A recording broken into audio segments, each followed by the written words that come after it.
Well, boys, looks like you started the fun without me. You're all sick. Every last one of you. We're going to need a bigger gun. What's the matter? You scared of things that go boom, boom?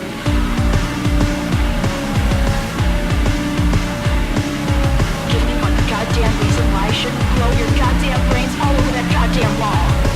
2 movies on the show that we will spoil today, and you can use the chapters to skip the spoilers. Okay, so do we just roll into them then? Well, my name is Eric. Oh, right. And then Hi, Eric. You have a name as well. Yeah, my name is Michael. Wow, really mixing it up today. Man. There's films as well that are also on the show. Yeah, we're going to cover and spoil and give you the opportunity to skip right over The Big Lebowski and Sideways. Excellent. So it's been kind of a while since we drug out the old wooden Trojan horse, right? Uh-huh. I feel like that's become such an obvious thing that we're doing that we don't really talk about it. However, if there was ever a day to point out the obvious, it would probably be the day that we're doing. Well, at the very least, Sideways. Yeah. I don't know what the fuck The Big Lebowski. We'll deal with that separately. But this is kind of our, I guess, a way to bring Men up a in Robes couple... and Boxers double feature. Maybe it's our Men in Robes and Boxers who secretly teach you, maybe optionally teach you philosophy. Is that? Sure. Although I think the philosophy is going to be heavier on The Big Lebowski. And the, I don't know, let's say The Big Lebowski will be our philosophy class and Sideways will be our English class. Perfect. Definitely not our wine tasting class, though. If you want that shit, you should read all of the reviews that came out when Sideways debuted. Thank fuck before the internet was large enough that people could create shows about critical reviews of Sideways. Now, we're going to kind of switch around the order here. I thought that it would be a great idea to do Sideways first. Yeah. Sideways being the brooding drama in this pair-up. And The Big Lebowski second. The Big Lebowski being the hilarious cult hit, The Big Lebowski. But that's not actually what these movies are. No. You're insistent we do them the other way around, and I'm inclined to agree with you. Yeah, well, Big Lebowski is really funny. Really had a good time watching Big Lebowski. And if you watch Sideways second, I feel I'm going to go out on a limb and use the phrase, I feel like you get it more. Okay. We'll see whether what that or not means. it's meant to be gotten is yet to be decided. It's certainly more accessible if it's second. So we're going to do that. I have a raspberry tea was my point. So we can actually begin speaking about The Big Lebowski. Raspberry tea, very important for this. The film actually opens, as all great epic masterpieces do, with the talking tumbleweed. Right. Which is, I mean, it's setting your Coen Brothers backdrop, right? Yeah, well, it's weird because I've always been really standoffish when it comes to The Big Lebowski, but I've seen just about every other Coen Brothers movie.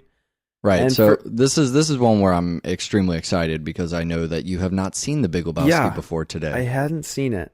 So I've been a little frightened, and whatever, just put it with Sideways. We'll figure it out on the show. But it's I mean, it opens with your Coen Brothers voiceover, your Coen Brothers talking tumbleweed. Which we find out later is actually a cowboy. I don't know if that's is it more or less ridiculous than a tumbleweed? I think it's a transmorpher, to be honest. Wow. The thing that I actually enjoy about the voiceover in the beginning is this realization that the film has. The film knows that it's set in an era, what will later become an era. And, you'll probably notice this more than anybody else seeing it for the first time now, plus 10 years after it's come out. This film comes out in 1998, and it talks about the era of the Bush administration and of the early 90s. Right. So admittedly, it's talking about a time that's probably passed by, 4 to 6 years. Yeah. By the time the movie was created. And so if you saw the movie when it came out, you've continued seeing it over time, this may have been lost on you. But if you're seeing it fresh now for the first time, I would imagine the fact that the movie is talking about this era, it really does seem like an era now. Yeah, no, it definitely does. I mean, there was a point where I got jarred and you had to bring me back in because they were talking about recording the score right before he brandishes his cold piece in the bowling alley. Yes. I was all taken aback because I was upset that the bowling alley didn't have monitors that Sure. automatically kept a score. Sure. And you had to remind me that the film didn't, in fact, take place in the year that it came out. When Right. I knew for a fact there were monitors in every bowling alley in the United States. Yeah, so it's one thing for the film to take a bit of a stab and say, all right, we're going to set this in an era, in a time, and then to actually, for that to hold up years and years later, for us to really look back and go, wow, that fucking was kind of an era, wasn't it? I guess what that really says is that all periods of time will be eras given enough time. But to try and represent what that era would truly be about, that's probably where a lot of the cult appeal comes from. Thinking back to, you know, when I think about a lot of the people who consider this a cult film in that age bracket, thinking back to what they were probably doing around the era that The Big Lebowski came out. I was in kindergarten. Okay, so maybe not you in particular. You were Not when it came out. Oh, during the... Sure, okay. Well, so that's another great thing, is then talking about the early 90s, coming out in the late 90s, and watching the film now, I'm sure that everybody can pretty much relate to a piece in their life. Yeah, well, there's when 3 they were loafing degrees about. of separation that you're allowed to... You can relate it to your life now. You can be nostalgic and remember, oh, I remember when I saw this in the theater...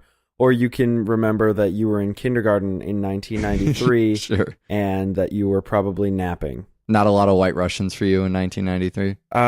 Yeah, actually, it's surprising. I've actually, this year, I've had a 0% increase in White Russians from kindergarten to now in my life. I'm impressed. But I will say that they look delicious, but that's just because I'm a coffee guy, and things that look more opaque and less like... I don't know, dirty gasoline. Sure. Seem more appealing to me. If there's anything that could ever get me back into drinking, it's every time I see The Big Lebowski, I think, the White Russian, that looks really tasty. I wonder what that tastes like. It's 2 parts coffee liqueur, it's 5 parts vodka, and it's 3 parts cream. Essentially making it a latte with alcohol in it. Yeah. Right? So, I mean, it looks kind of fucking delicious. When the theater I mention all the time, Showplace Icon, right? When that opened downtown... It's kind of this, it's, what they call a VIP experience in a theater. It's a nicer theater. It has a little bit of a lounge in it. You pay for like a luxury theater. You pay so there aren't screaming infants and sticky floors. Right. And so at the bar there, all of their drinks are movie themed.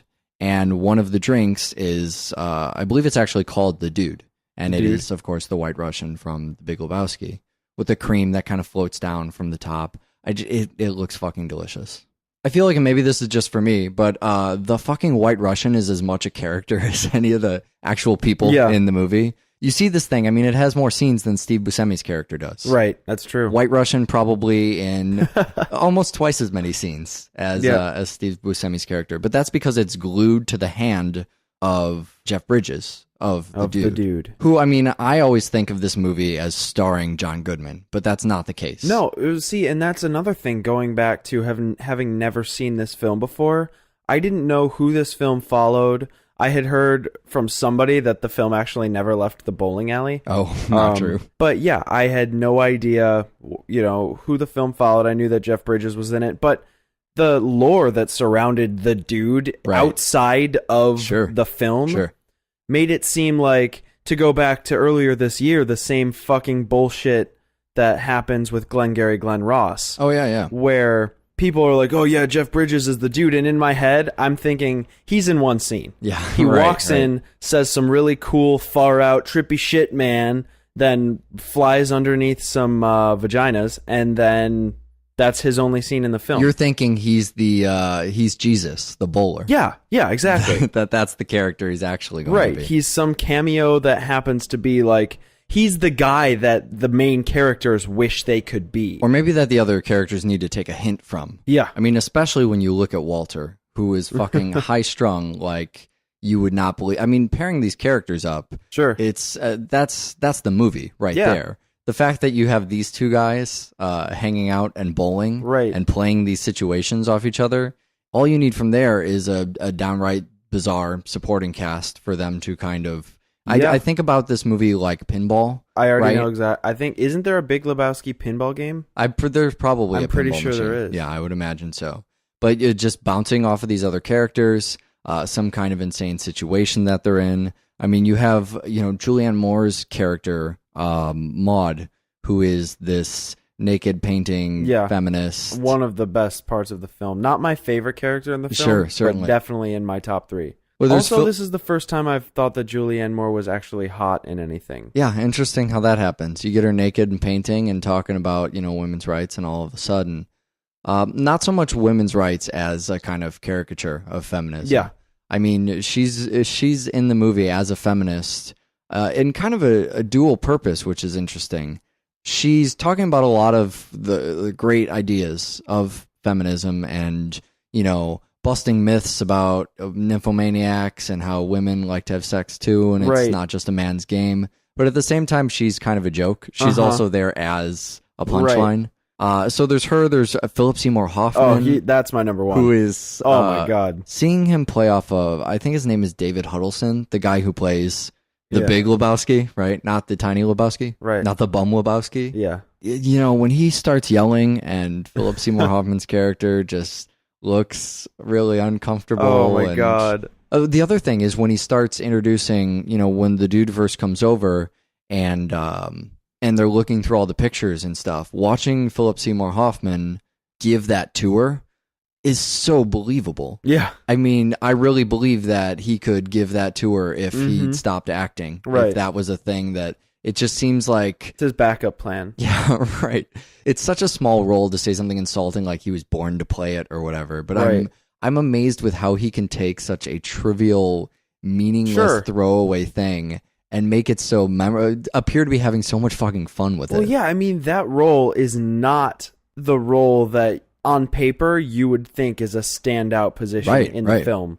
But the way Philip Seymour Hoffman plays that role and his dedication to being that character. It's the dedication. Oh That's my exactly God. what it is. It brings him alive in any scene I could watch just his scenes, close-ups of reactions. Well, that's the best part is he's not even the focus of a lot of these scenes. The one I know you really like where he's in the car. Yeah. Where it's the dude is kind of, forced into the car to have one of those awkward death to Smoochie kind of conversations. Limo. Yeah, exactly. Death to Smoochie. Right. Perfect. Yeah, so he's being scolded. And I mean, there's really only 2 spots you put the camera inside that car. So it's looking to one side or looking to the other. So it almost seems an accident that he is in the frame when the dude's being yelled at. Mm-hmm. But his reactions are amazing. So perfect. You may not have ever even noticed them before because the scene's so intense and you're looking at the man yelling. But if you just glance off to the left, there's a whole nother film just happening on that man's face right there. Yep. And Peter Stormare, too. Constantine, right, was the big... also, who is Peter Stormare? $1 Million Hotel. Oh, of course, yeah. Yeah, but I mean, after figuring out, who he was. Right. His role in this is a nihilist. Lead singer of Autobahn. Yeah, the collection of those characters... I mean, especially having that showdown at the end. Yeah, all 3 of those amazing. guys. Oh, my God. So before we get too much further, I have a very selfish thing that I just want to talk to you about. Okay. Our show be damned. You're seeing The Big Lebowski for the first time. This is not the reaction I expected from you. No, this is not the reaction I expected from me. I'll be completely honest. So we come on here, we do this show. We stopped caring about 3 years ago if we enjoy each other's films. Yep. Rarely do. I mean, I can almost distinctly remember the specific movies where you kind of said, yeah, so before we start, hey, this movie, what'd you think of that? Yeah. Pretty cool, right? You're actually showing me a film. The rest of the time, it's just, what is this film? What's going into it? We're thinking about it. Right. It's, we're not even almost really... a technical perspective, but we keep the positive spin whether or not we like the movie. So, this doesn't come up a whole lot. Right. And your reaction to films, I mean, a lot of times you'll kind of sit on something for a while, you'll let it kind of go over in your mind. Trick or Treat last year was a perfect example, right? Even when we did it on the show, I had a pretty good idea that you liked it a lot more, but it wasn't until that year end going, oh yeah, you were in love with this movie. So I get very measured reactions from you, even when you enjoy something. It's rare that I've seen basically anything impress you, films or otherwise. Yeah. It's very, very... on the other hand, you show me something and I think everything is the new greatest thing in the world. Yeah, it's true. Which makes everything about as good as, anything else. Yeah, it says something about at the same time, in 5 years' time, both of us have the same reaction to a film that we both like. Yeah, you know what I mean? Sure, that's and about right. it's usually it's almost kind of a inverse effect where you'll watch a movie, love it, and then not watch it for 2 years. Right. Yes. I will watch a movie and think it might have something to it and watch it 6 times Sure. over the next 2 Sure, years. And by absolutely. the end of that 2 years, I know it by heart. And you go, is that still good? So all of this is important now because you are our test subject here. Right. You're our case study.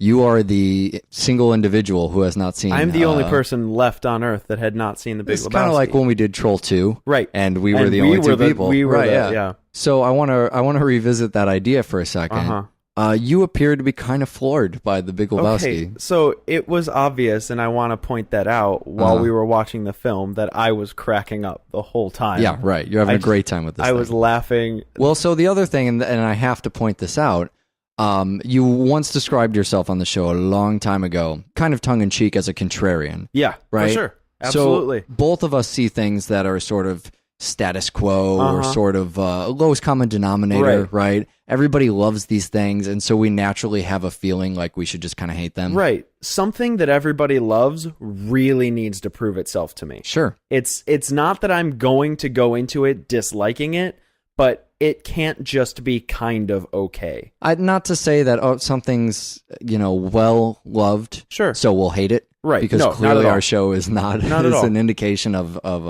the contrary. Mm-hmm. But The Big Lebowski, everybody starts saying, hey, Big Lebowski, this is such a great, epic cult thing. Best movie ever made. Right. And so then you see it, and you said something interesting to me. You said kind of lived up to the hype. Yeah, I'm sitting here thinking The Big Lebowski is going to be the same as every other Coen Brothers movie for me, where I get it, I enjoy it. You don't see greatest film ever, Right. which is what they're Exactly. usually billed as. And so I'm watching The Big Lebowski, and I start realizing that all these Coen Brothers techniques, when used perfectly, in perfect Right. execution and synchronicity with each other, compose one of the best films ever made. Yeah. All the weird characters that the Coen Brothers don't use fluidly anymore, where they bring in 2 or 3 weird characters and a bunch of normal characters, Right. that really played into it, and it was funny as fuck. Yeah, which it really is. Did not expect at all. I expected a lot of I'm a bum, it's the 90s, Sure. we're all kind of bored and doing drugs jokes. Right. But I mean, right around the time the dude is in the bathtub Sure. and Autobahn brings in the Right. marmot, and I he like how goes, you just refer to them as Autobahn. That's good. and he says, "Nice marmot," and then they throw it in the bathtub Right, with him. That was the point where I realized that it's not a Coen Brothers sophisticrat Right. kind of. The newer Coen Brothers, really, they've been going for kind of the, I guess, a higher brow of comedy. Sure. And I mean that in the nicest way. Absolutely. But Well, you think about stuff like No Country for Old Men, Yeah. A Serious Man. True Grit. I mean, True Grit's another good example. They did have Burn After Reading, which was Yeah. a lot, it was more on Sure. the funny side of things. It was a comedy. Right. But they're effective at doing these, I don't want to call them brooding dramas, but that's really almost Sure. by comparison to something Right. like The Big Lebowski, Well, there's right? not enough marmots in the bathtub, I think. Right. Sure. In their newer stuff. Yeah. And it just, the bowling made a whole lot of sense. Yeah. It wasn't the center of the film. It was Sure. it was the Winchester. Yeah, right. Back when we did Shaun of the Dead. Yeah. Everything. I totally get it. I got all the lines. They totally worked. Right. All the lines that I had heard, people quoting, The Nam suddenly Yeah. makes sense. everything. You know what I love with Walter and his Vietnam fixation is that, in any other movie, this would be that kind of eye-rolling shtick that a character has. Oh, that's his thing. He was in Nam. Mhm. And that's just kind of what we're playing up. It's a fucking cartoon, right? Yeah. Except in this movie, we get through basically one Nam reference before people then give him shit every time he says Right. something.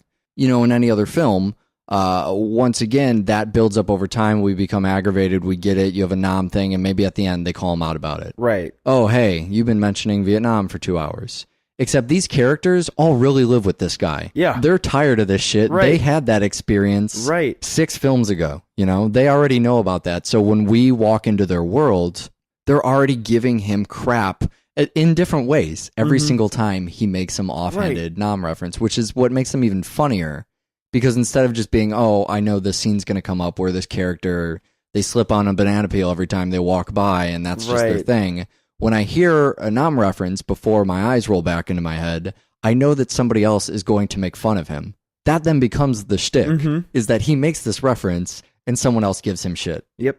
So you mentioned all these characters, and I think part of the chemistry here is we are combining all of these characters in a situation where they're sort of in and over their, head kind of, they get mixed up in what's almost a conspiracy. Yeah. It's really in line with a lot of the Coen brothers comedy signature that works really well. I just mentioned Burn After Reading. It's the same kind of thing there, finding this, I won't even really say anything about that, finding an object or whatever, and then getting in over their heads. Or the Lady Killers. Right. Same sort of thing. You have this collection of people, they set out to do something.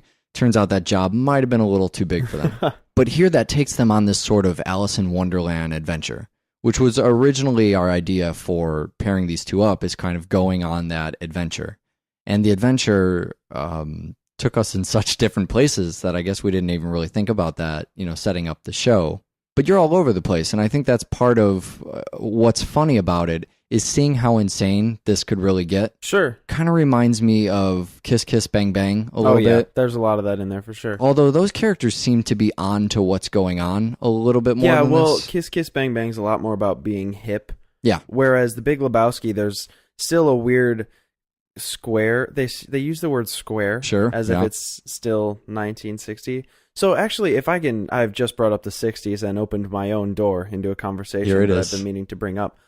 Join me on this brief thought experiment. Absolutely. Imagine our two characters from Easy Rider, Billy and Captain America. Sure. Now imagine it's 1993 and both of these characters have grown up. Sure. Okay? So the dude is obviously just Dennis Hopper. That's there is no stretch of the imagination that the dude is what Dennis Hopper's, especially Billy, but Dennis Hopper. I like to think it's the guy from Tron all grown up, but that's fine too. But think about if Wyatt, Captain America from Easy Rider, his ideologies of freedom, he ends up getting drafted in Vietnam, and then his ideologies shift to how bad Vietnam was, and he becomes preachy about the wrong kind of ideologies. Right. And then he gets jaded and goes a little nuts, but still wears the same sunglasses. Right. The Big Lebowski is just Easy Rider 2. It's my inability to have seen that coming that really explains your love of this movie that I should have anticipated. Yeah, that gets into some of the philosophy stuff. Yeah. And what I enjoy about both of the films we're doing today, and really the core of the pair, is that you are presented an outlet for this philosophy that's really completely optional. You can watch The Big Lebowski and not pay any attention to any sort of philosophy going on here, or you could watch it and you could absolutely eat that up. Sure. And you don't have to be one of two people. You could be the same individual who one day wants to come home and kick back and watch The Big Lebowski, do a midnight movie thing. And the other day you could feel intellectually lazy and that you need to do some character study, and you could sit down and fucking watch The Big Lebowski. Right. And it serves both of those purposes, and you can turn them on and off easily. The film allows you to do that easily. So, I mean, if there's really any double purpose that's going on here, that is far and away the best one. Second being sneaking in some Coen brothers flight scenes. Yeah, and the dream sequences, these vision sequences, right? The acid flashbacks talking about that 60s character. These things are great too, just from a cinema perspective. I mean, they are like elaborate stage shows. They're this digestible kind of symbolism that's very clever. It's more about mood than interpretation. I think anybody can watch one of these and say, well, especially that last one, right? He's obviously it's a reference back to the porno movie with the titles in there, and, then the flight starts happening. Yep. There's all the bowling pins. So it's not a lot of heavy, guess what we're trying to say here metaphor. It's more just, it's being very genuine. It's an acid flashback. Right. That's where really what it is. Saddam Hussein gives you your bowling shoes. Exactly. Saying more about the era, stuff we already knew, what was going on there. It's not a deep, Vietnam diatribe. Right. It's just an acid flashback, and a great one. I think as psychological as this film gets is having a character named Carl Hungus. I mean, it's once you start getting into the hippie stuff. It's once you start thinking back to Dennis Hopper. We have an examination of post-hippie, right? Sure. The hippie era is long and gone. Here we have a character, the dude, who his fucking name is the dude. Right. He's stuck back 30 years ago. And we're watching him go through a modern, Pulp Fiction crime thing, right? You mentioned Pulp Fiction as we were watching the movie. For sure. A lot of it has to be Maud's haircut as well. Yeah, that was a trigger. But rather than having all these characters seriously invested modern day, we take a character from 30 years ago who is laid back and he's cool and he's just fine with everything. And we make people fuck up his shit. That's essentially what's going on. We piss on his carpet. We literally have a man pissing on his carpet. And how brilliant is that writing? That's really a man comes in and I was going to say rains on his parade, but you can't get any more direct than peeing on his rug. There is no metaphor here. That's it. The metaphor is right in front of you, urinating on your carpet. And I love that, this hippie is a deadbeat in a beach community. Right. In a fucking beach community. If there's anywhere that deadbeat means just a little bit more, you take people from a beach community, you put them on the streets of Chicago, we have those people. They're called homeless people. Right. It's the bottom of what you could possibly set out to accomplish. If you have no job and you're in a beach community and you're still looked at by the town sheriff as the ruffian, the guy who's not contributing anything. Right. You have to set your aspirations pretty fucking low. As the voiceover in the beginning tells us, this is the world's laziest man. Right. But He's he is going the to man. the world's laziest man, but the man. And so you pair him up with a feminist and you talk about those things. You pair him and Walter especially. Yeah. You pair him and Walter together and you pair those two up against nihilists. How does Walter, a Vietnam vet who really has a chip on his shoulder, react to nihilists? And there's nothing we could possibly say that's more informative than seeing their reactions to that. So that's under the surface. And if you want to grab that, you can, and it's absolutely non-essential. But the end voiceover gives another example of just in dialogue, a lot of what they do with the philosophy throughout the film. I don't know if it's voiceover if you're literally in the staring at the screen. I suppose it's once again your favorite mechanism, breaking the fourth wall. I think I get the reference and I understand the cliche, and I couldn't have picked a better guy to play the cowboy because I think that Sam Elliott is the best cowboy in cinema since the spaghetti days. I think you're married to his mustache. That's my hypothesis there. I am literally attached to his mustache. He starts going on a philosophical diatribe, and he literally cuts himself off. And, it's gotten too heavy. I'm boring you here. We should probably just go ahead and end the movie. There's nothing else. It's not as if there's a pressing situation where he's going, wow, what am I talking about? We should really move on. He's literally just going, you know what? That's probably too much philosophy. I'm going to just shut up right here, and let's go ahead and roll those credits. Yeah. Guy bowls a strike, and credits roll. There's also, and this is very important, and I really only have a moment to explain this to you, so you're going to have to listen very, very carefully. Okay. There's something called Lebowski Fest. I'm listening. We can't talk about it on the show. There's no way I could do it justice. Okay. Use your Google. Lebowski Fest. Let's talk about Seto Izu. Okay. From what I understand, Seto Izu is the director of The Room. No, that's Tommy Wiseau. Oh, sorry. Or Tommy Wiseau, I guess. I don't think it really matters how you pronounce that guy's name. Uh-huh. We're going to talk about Sideways, which is not Seto Wiseau. I'm going to assume that's how you pronounce it because my Japanese. Come on. Yeah. We just talked about this with Ichi. We don't need to go back over this. Oh, so Seto Izu is the Japanese remake. It is the I don't know why I didn't put that together. It is the Japanese remake of Sideways. Wow. There's a Japanese remake of Sideways. One question that may spring to mind is why aren't we watching that? Yeah. That certainly says something about a movie's popularity when it has a Japanese remake rather than the other way around. I definitely feel like Sideways came out in this zeitgeist where it needed to exist. We touched on it when we did Closer, but I feel like Sideways could not have come out at any other time than when it did. And it wouldn't have been successful. It certainly wouldn't have been nominated for any of the awards that things. Absolutely, and the focus wouldn't have been nearly as soft.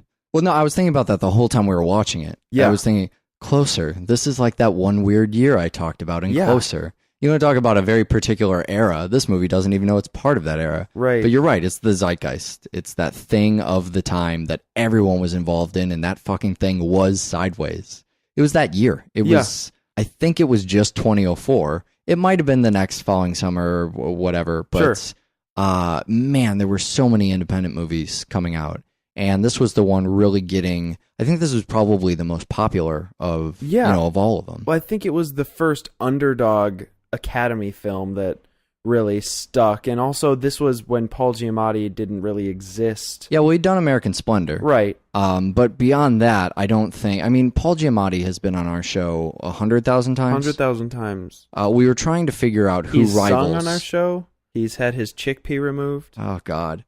Who rivals Paul Giamatti in number of occurrences on our show? If I had to guess off the top of my head, I would say probably Bruce Willis. I know you've got to vote in for Kurt Russell. Kurt Russell's getting there. Maybe Adrian Barbeau. I don't know about that. Robert Englund. Robert Englund wins, hands down. Kane Hodder as well. That's true. Other people should be doing this work for us, though. We should get a running list of actors, because we don't care about actors. Right. For as much as we're talking about actors today. We should get a running list of them who've appeared on our show a billion times. Right, and the winning actor gets to come on and do an interview. No interviews with actors. Doublefeatureshow@gmail.com. Send us who you think has appeared in the most movies. And if you guess right, we'll put your answer on the show as the truth. So, man, I do not know where to start with this. I guess we start with wine tasting. Yeah. Right? Well, something needs to be said about this. Sure. And I think all that needs to be said is in that first wine tasting scene. Right. It's kind of a perfect scene for as memorable and odd as it is. I guess when you talk about whether or not it's perfect, you get into the movie's intentions, right? You know, watching this after The Big Lebowski, and the reason we wanted to make other people do that, is this movie becomes the funniest fucking thing you've ever seen in your entire existence. I had a giggle fit through the first hour of this film. It's equal parts you're laughing, you're loving the film, you're getting the jokes, and then the other half of the time you're shouting at Miles, calling him a fucker and a douchebag for being the kind of person that he is. Absolutely, but it totally in a way that you want to laugh. You just would rather yell at him. Right. Well, it almost reminds me of Philip Seymour Hoffman from the last movie. Yeah. But when they're first doing the wine tasting, Jack's reaction to Miles, that's really why I think this is a perfect scene. You have Jack giving this... First of all, the movie is, if it's Trojan horsing anything, it's Trojan horsing wine knowledge. Well, everybody came away from this movie knowing way more about wine than they ever thought they would. Or so they thought. In reality, it just affected the wine economy and the tourism economy. Merlot down, Pinot up. I know nothing about wine outside of Sideways. Well, that's my point, right? Yeah. If you ask most people who watch a good handful of films what they know about wine, you will find one that art snobs in relation to film are not the same as art snobs in relation to wine. You might think there's a big crossover there, and there isn't. You'll also find that anybody who's seen Sideways usually cites it as that's why they know everything they know about wine, and they know nothing else. But from that scene, you get the exact process. You take the really painstaking detail at studying a glass, and the movie walks you through those steps in such a way you could probably do it yourself. Meanwhile, Jack's reactions are at first casual, and toward the end, I don't give a shit becomes his reaction. Right. I think you're fucking ridiculous becomes his reaction. But even when his reaction is, oh, cool. Yeah, I dig it. Yep. Good wine. I think it's awesome. I think this wine's awesome. I think that it becomes... I think this wine is awesome is really all you need to... It becomes one of the funniest jokes in the film when Miles is tasting wines and very definitively describing why that wine sucks. And then Jack just goes, oh, I like it. It kind of reminds me of when people talk about teaching both sides of a controversy. You know, like we talked about in the days of the evolution documentaries. You know, doing what was the intelligent design one with that terrible actor Ben Stein? Expelled. Expelled was the name of that fucking awful, offensive Holocaust piece. I mean that in both the film insulted victims of the Holocaust and was itself a Holocaust. But we did, we talked about it with the Bill Maher one as well, with Religulous, and we've talked about it with the Richard Dawkins stuff. Two people come forward, and they have both completely valid views. Everyone's entitled to their own opinion. Sure.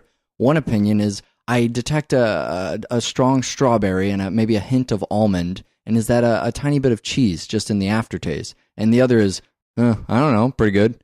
And they're totally both equal. I mean, in the conversation, I actually feel like sometimes Jack strikes up more of a conversation in talking about wine when he says, I don't know, I think it's pretty killer wine. Definitely, yeah, for sure. There's another kind of dichotomy like that going on in this film, and it's whether Virginia Madsen is more interesting than Sandra Oh.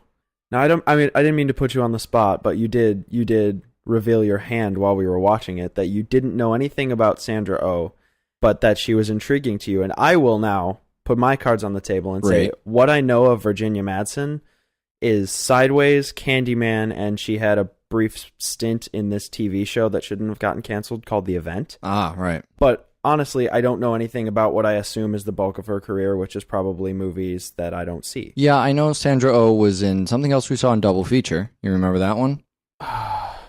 No. Hard Candy. Remember she had about 5 seconds in that? Yeah. Yeah, which was an interesting part. A great little brief appearance. Another movie that had very few actors in it, right? That relied on a lot of character stuff. She was in Arliss as well, way back, an old HBO show, Super Points, if anyone even knows what the fuck that is. Mm-hmm. But somebody who I see and I think, oh, very enigmatic. I know nothing about their career. I'm interested. This seems like two very distinct paths you and I both have that perhaps run parallel, that we could see, a lot of these movies that both of these actors appear in. Right. And they have great parts in here. Yeah, great parts. Yeah, I feel like Virginia Madsen's character is just this very intense. She seems so dark, and knowledgeable and aware, almost to the point of being evil and malicious. Okay, but she has no malintent. The one that I distinctly remember being in the moment of is the scene where Maya is talking to Miles about her interest in the evolution of these different wines. Mm-hmm. And he's asking her kind of what she wants to do with her future. And she she leans forward into the frame and the soft piano that's all throughout the movie. When it's not swanky lounge. Yeah, I was just going to say, it's almost got a kind of a sense of mystery to it sometimes. Solving a caper music. And then he finds the wallet, caper solved. But it's soft piano and it's soap opera. And I'm kind of laughing to myself because it's corny. It's funny, sort of out of context. But her passion seems so genuine. Sure. And there's nothing wrong with that. She's talking really, really deeply about how she loves thinking about these wines because this was what was happening that year. She's explaining her passion for something that everybody else is laughing off as goofy. Mm-hmm. It's something like, the two of us are looking at this and saying, haha, pretentious wine stuff. Right. But at the same time, I get why they're interested in wine now. Sure. I understand that. Sure. I think there's something very cool about going back and saying, oh, this is a 62. What was happening? And we do the same goddamn thing with films all the time. Yeah, we definitely do. This is a 62 film. What was happening in 62 that caused this film to be? Film? And so I don't think anybody dying caused the wine to taste the way it does. Right. But it does remind you of what might have been happening that year. Sure. It does give you a sense of a timeline to other events that may be important. And talking about that passion, I think, is strangely sincere. Maybe it's almost surreal how sincere it is, for how laughable it is at the same time. I feel like she's stringing Miles along for what eventually is bound to happen. She knows going in, this is going to end with the two of them together. And now I'm getting a little bit into, I don't want to step on Sideways' toes, but she has to let him discover himself before she'll take him in. Wow, it's as if the metaphor was placed right in front of you on a plate for you to eat upon. Yeah, the way you describe her is perfect for Miles. However, Miles is kind of a shitty person. Right. Miles steals money from an old lady. Right. Miles he's kind of a bad guy. And the fact that he's depressed, sometimes you see a movie and the protagonist or one of the protagonists is depressed and you feel for them. And that is the point of the movie. You get that they're down and the movie tries to put you right down there with them. And that's a cliche about artists. Depressed artists make incredible art, right? Mm-hmm. But this is a really fantastic look at Here's this depressed guy. Hate him. Hate him for ruining everybody's time. He's ruining the movie. Way to be mopey, asshole. Way to go around and spoil everything for everybody. You have no one to blame but yourself. This takes a really fucking tough love approach. And the flip side of the coin is you get this happy party animal trying to love life and enjoy everything. And he's a dick, too. Turns out, total fuck. That guy, right? Well, okay, so, I want to say Jack is better for a second. Mm-hmm. I don't. Let me just go ahead and spoil that. I don't say Jack is better. But I want to, purely because it could almost be misconstrued that the film is saying, well, this guy's a jerk because he's depressed and he's dragging everybody down with him and it's his own fucking fault and he should just love life. But Jack's a bad guy because he has a lot of sex. Right. And so my gut reaction, kind of like we were talking about earlier, sure, you hear a film is the greatest thing ever and you just want to be like, fuck that film. That film's not that great. I see, that guy over there, we're supposed to hate him because he has a lot of sex. Fuck that. That guy's the man. I love that guy. Right. What a great outlook. Have sex with people, casual thing, no hang-ups, totally fine. He's got it. But there are some serious problems with the sex he's having. Well, I think the first most serious problem is the fact that the premise of the film is that it's a getaway before he's getting married. Sure. And furthermore, that he's a liar. Right. And thirdly, that he totally takes advantage of Miles being a good friend. Yeah, he is a terrible friend. Yeah. Jack is. I mean, you could say that about Miles too, but Miles is there. Miles actually goes into the guy's house to get the wallet. He does. When he shouldn't have to. Yeah, that shot of MC Gainey running naked out of the that's the guy from Lost, people. Yep. That is Tom, that is Beardy from Lost. And he is very naked. That's kind of a terrifying scene. It is. Especially he's just running towards the car and he keeps getting bigger. And that's the thing. I feel like I need to be running away. Sure. I feel frightened by this. Right. There's something terrifying. This naked man is lumbering towards you very quickly. You just ran out of his house. Shut the car door. It's the moment where the slasher's chasing you. And arguably, it's probably the second most famous cock on our show. The second most famous? Viggo Mortensen. Yeah, I guess it can't be the most prevalent instance of male nudity since it is in soft focus. But we can return to Jack. I mean, Jack has a wife, or he's going to have a wife. So that makes him shitty. And he's abandoning his friend all the time. He's constantly leaving his friend. That's shitty. And I don't know if you could, I mean, this gets into a weird ethical line that, who am I to fucking say anyways? But I don't know if you can fault him for telling this woman that he loves her and not relating, because as Miles points out, he probably means all of these things. That's true. I suppose if you're getting married the next day, there's the line, right? Yeah. Once again, we found the line on Double Feature. The line is, if you're getting married the next day, don't say, hey, I'm going to move up here and take care of your kid. That would be bad. That would be a lie. If there's any possibility, at that point, there is no possibility that you are not lying. Yeah. You are absolutely lying 100%. You're lying to somebody, or more likely to everybody. Including yourself. Seeing the way he takes his, fiance's phone calls, or, I lucked out, she's not home, or whatever. He's obviously trying to get away from that. He deserves every bit of that brutal motorcycle helmet beatdown. As a pacifist, I'm going to force myself not to agree with you. I'm going to go the dude route on this. Yeah, I mean, if you're in that situation, and you're about to get married, and then you're trying to have a little bit of a fling before you do, assuming we take out the component where that's betrayal to your soon-to-be wife. Right. Let's say she's okay with that or whatever. You at least restrain yourself from telling someone, I'm going to run away with you. Sure. Until after you explain that you have a wife. Yeah. Those could maybe even be the same conversation. Yep. I'm going to have a wife. I plan to not do that and run away with you instead. Maybe that's when, those things should be brought up. So there are these different layers then of how people interpret the film. Yeah. Of whether or not the film is to be taken seriously. Or how seriously. It labels itself as both a drama and a comedy. Mm-hmm. So certainly there are things in it that are meant to be funny, but there are also things that are fucking hilarious. Right. And we can't quite figure out if they're supposed to be hilarious. Right. This is one of those movies that, I mean, after people saw this, their reaction to it was, I mean, it was kind of the same as, the Bucket List or the Sex and the City stuff.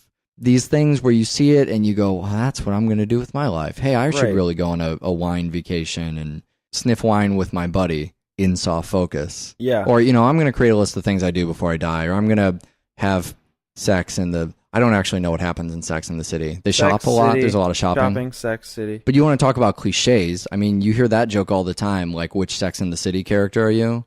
That's people placing themselves inside a fun but human enough adventure they could actually have. Right. Tasting wine with your buddy is not so much of an adventure it's impossible for people to do. It kind of just seems like a little bit of a getaway. You need gas money. Yeah, right. Gas money and wine money, maybe. Although if you find these tastings, as long as you don't demand a bottle and then pour people's spit all over yourself. So that's where I wonder where the interpretation comes in. Because if people can take this on enough of a surface that it's just a movie about people hanging out and enjoying wine and whatever, maybe that isn't as funny to them as it is to us. Right. Well, there's this vibe that I get from it that the entire film is a farce of the pretentious people who go to wine country for wine tastings and sit there and sip wine and explain to people why their hard work wasn't good enough this year and put all their lives in terms of the wine they have. And the one scene that I remember watching through this time that made me shout at Miles was when they had the wine at Stephanie's house. Right. And he says, "Oh yeah, this is good. What do you think?" And she says, "Oh, I don't know. I feel like they tried a little too hard, and maybe there's a little bit too much alcohol, and it's covering the fruit."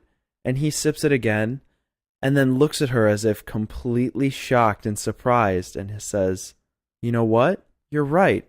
Yeah. Good job." Well, so here's the thing: is most of the metaphors in the film are pretty apparent. Sure. But sometimes something like that shows up, and it sucks that the metaphor is more veiled. And also the question it would be answering is, are there metaphors that are more veiled? You know what I mean? Sure. We're wondering if there's an even deeper layer to this film where maybe it's kind of poking fun at itself or how there's a bunch of wine metaphors on the surface. Right. But we don't know if it has... Yeah, because it also seems to be poking fun of him as a writer, but also taking seriously the art of being a writer, because they keep making jokes about how his book is so fucking long. Yeah, right. But then at the same time, everybody who talks about the book completely seriously goes, "It's just one of those instances where the art doesn't surpass the market." Yeah, so you never know if the movie's poking fun at itself, because the things it uses to tell you that are the very things you're wondering if it understands it's doing. Mm-hmm. You know, it's that constant interpretation question about what's actually there versus what are you bringing in. You know, the scenes where Miles, I mean, his opinion of the wine seems completely dependent on his mood at the time. Right. When he's in a bad mood, the wine is shit. When he's off having exciting wine adventures, or more importantly, trying to impress someone with his wine knowledge, the wine suddenly has a great wine. 6 or 7 different, ingredients in it. But I guess that's true too, of the way he tears the wines down. Right. The way it's just a bunch of scraps of garbage mixed together, random leaves and shit you find on the ground. But where a lot of people might look at this and say wine metaphors too obvious, I think there's something kind of commendable about that. We talked about that a little bit when we talked about the Stephen King show, when we talked Misery and Christine. Right. And one of the many things we unfairly flung at Stephen King was, hey, your metaphor is really fucking obvious. And then you explain them, and then you have a character talk about, hey, remember when we explained the metaphor? Just really driving a lot of that home where maybe it didn't need to be. But one of the things I remember saying on that show was, bravo, Stephen King, somebody needs to do that so someone gets it for the first time. Someone needs to make these things more obvious to enlighten people on metaphors. Right. Well, I believe when we were talking about it, you said some films need to have metaphors like this for the people who see 4 films a year. Yeah, well, that's definitely true. If you're not aware that there are things buried within films, you're probably not enjoying them or getting the rewatchability that you could be. And so Sideways does people a great service in kind of talking about the metaphor as a mechanism. Right. If you're well-versed in metaphor and you understand looking at a situation as a representation of another situation, obvious metaphor stuff isn't completely lost on you. You can still evaluate how straightforward that might be. And it also calls attention to why these characters might need fucking metaphors. Yeah. I mean, look at their lives. Well, yeah. I mean, especially with characters like Miles and Jack, where they're not in touch with themselves to the point that they need to be. Sure. Where Miles is describing the Pinot grape, and he's actually describing himself. Eventually, he realizes it and becomes uncomfortable. Sure. But also, Jack doesn't have any self-realization. He's out fucking Stephanie, out fucking Cammy, Right. and then eventually breaks down sobbing because he can't lose Christine. And that's the point of realization where you realize that he's not aware of his own self until he's become, too far removed from it. Yeah, so you could find these simple metaphors to be a way that the characters accidentally learn about themselves. Right, exactly. If they the stumble character, upon this. If the character is as uncomfortable with themselves as say, you or me or Podmanity is with obvious metaphors, then the metaphors become necessary and the rest of us have to swallow that. Yeah, it's that very ability of the mechanism itself in writing to explain something in a different context that's to be appreciated here by the characters. Sure. By Miles, who doesn't want to reflect on his situation at all, but can use this vast knowledge he has of wines to suddenly, it makes the light bulb turn on for him. But it's a little blurry. It turns on that blurry light bulb in addition to making things easier for him to talk about. He has this kind of wow moment, this aha moment.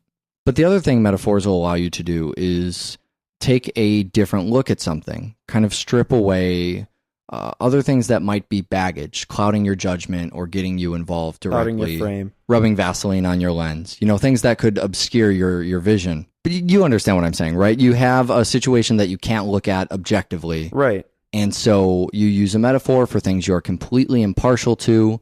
You understand this metaphor. He understands wine better than himself. You take that application of knowledge, and suddenly he's learned something about himself. Right. Thusly, the great mechanism of the metaphor. Thanks, metaphors. We have 2 movies on the show next time. You can find those movies in the upper right-hand corner of doublefeatureshow.com. Didn't think I was going to sneak that back in there, did you? Oh, I didn't, but now I do. If you're looking to send some feedback, check back in, answer some questions, doublefeatureshow@gmail.com. You can also review us on iTunes. You can definitely go right on iTunes and you can leave a little review thing. So we have 2 movies on the show next time. What else are we doing? Next time we're going to do something completely obvious that needs no explaining. We're going to do 12 Angry Men, the classic. It's one of the, best 12 films Angry of all Men. time. Yeah, everybody knows 12 Angry Men. Oh, we're going to pair that up with Predators. Oh, yeah, right. The recent one. Yeah, Yeah. everybody knows Predators. That's Sure. wow. Do you want to even take a... No, I don't. Watch more fucking film. God damn it. I don't know. Let's say The Big Lebowski will be our philosophy class and Sideways will be our English class. Perfect. Definitely not our wine tasting class, though. If you want that shit, you should read all of the reviews that came out when Sideways debuted. Thank fuck before the internet was large enough that people could create shows about critical reviews of Sideways. Now, we're going to kind of switch around the order here. I thought that it would be a great idea to do Sideways first. Yeah. Sideways being the brooding drama in this pair-up. And The Big Lebowski second. The Big Lebowski being the hilarious cult hit, The Big Lebowski. But that's not actually what these movies are. No. You're insistent we do them the other way around, and I'm inclined to agree with you. Yeah, well, Big Lebowski is really funny. Really had a good time watching Big Lebowski. And if you watch Sideways second, I feel I'm going to go out on a limb and use the phrase, I feel like you get it more. Okay. We'll see whether what that or not means. it's meant to be gotten is yet to be decided. It's certainly more accessible if it's second. So we're going to do that. I have a raspberry tea was my point, so we can actually begin speaking about The Big Lebowski. Raspberry tea, very important for this. The film actually opens, as all great epic masterpieces do, with the talking tumbleweed. Right. Which is, it's setting your Coen Brothers backdrop, right? Yeah, well, it's weird because I've always been really standoffish when it comes to the Big Lebowski. We're talking about recording the score right before he brandishes his cold piece in the bowling alley. Yes. I was all taken aback because I was upset that the bowling alley didn't have monitors that automatically kept a score. Sure. And you had to remind me that the film didn't, in fact, take place in the year that it came out. When I knew for a fact there were monitors in every bowling alley in the United States. Yeah, so it's one thing for the film to take a bit of a stab and say, all right, we're going to set this in an era, in a time And then to actually, for that to hold up Right. years and years later, for us to really look back and go, wow, that fucking was kind of an era, wasn't it? I guess what that really says is that all periods of time will be eras given enough Yeah. time. But to try and represent what that era would truly be about, that's probably where a lot of the cult appeal comes from. Thinking back to, you know, when I think about a lot of the people who consider this a cult film in that age bracket, thinking back to what they were probably doing around the era that The Big Lebowski came out. I was in kindergarten. Okay, so maybe not you in particular. You were Not when it came out. Oh, during the sure. Okay. Well, so that's another great thing is then talking about the early 90s, coming out in the late 90s, and watching the film now. I'm sure that everybody can pretty much relate to a piece in their life. Yeah, well, there's when 3 they were loafing degrees about. of separation that you're allowed to. You can relate it to your life now. You can be nostalgic and remember, oh, I remember when I saw this in the theater, or you can remember that you were in Lebowski. Mhm. But I've seen just about every other Coen Brothers movie. Right. And So this is one where I'm extremely excited because I know that you have not seen The Big Lebowski before today. I hadn't seen it.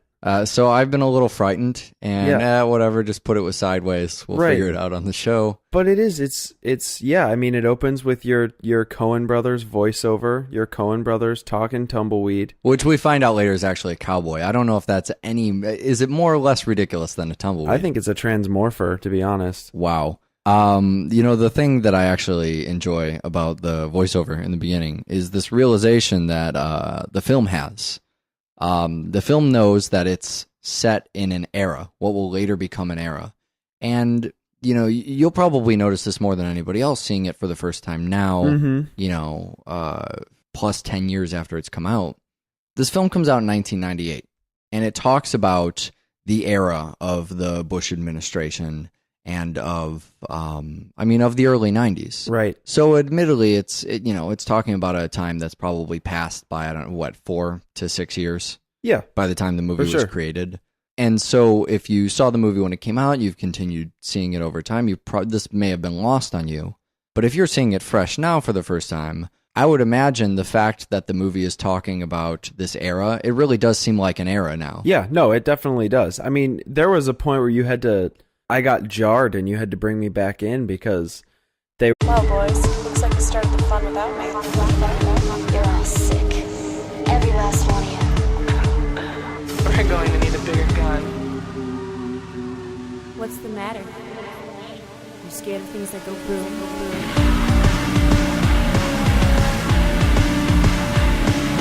Give me one goddamn reason why I shouldn't blow your goddamn brains all over that goddamn wall.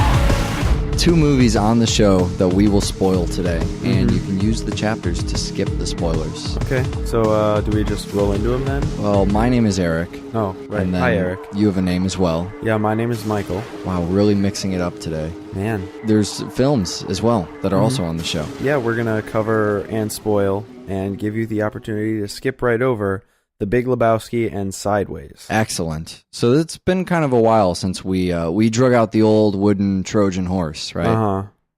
I feel like that's become such an obvious thing that we're doing that we don't really talk about it. However, if there was ever a day to point out the obvious, it would probably be the day that we're doing. Well, at the very least, Sideways. Yeah. I don't know what the fuck The Big Lebowski. We'll deal with that separately. But this is kind of our, I guess, a way to bring Men up a in Robes couple. and Boxers double feature. Maybe it's our Men in Robes and Boxers who secretly teach you, maybe optionally teach you philosophy. Is that? Sure. Although I think the philosophy is going to be heavier on The Big Lebowski. And the Kindergarten in 1993. Sure. And that you were probably napping. Not a lot of White Russians for you in 1993. Yeah, actually, it's surprising. I've actually this year I've had a 0% increase in White Russians from kindergarten to now in my life. I'm impressed. But I will say that they look delicious. But that's just because I'm a coffee guy, and things that look more opaque and less like, I don't know, dirty gasoline. Sure. Seem more appealing to me. If there's anything that could ever get me back into drinking, it's every time I see The Big Lebowski, I think, the White Russian, that looks really tasty. I wonder what that tastes like. It's 2 parts coffee liqueur, it's 5 parts vodka, and it's 3 parts cream, essentially making it a latte with alcohol in it. Yeah. Right. So, I mean, it looks kind of fucking delicious. When the theater I mention all the time, Showplace Icon, right? When that opened downtown, it's kind of this, it's, what they call a VIP experience in a theater. It's a nicer theater. It has a little bit of a lounge in it. You pay for like a luxury theater. You pay so there aren't screaming infants and sticky floors. Right. And so at the bar there, all of their drinks are movie themed. And one of the drinks is, I believe it's actually called the Dude. And it is, of course, the White Russian from The Big Lebowski with the cream that kind of floats down from the top. It looks fucking delicious. I feel like maybe this is just for me, but the fucking White Russian is as much a character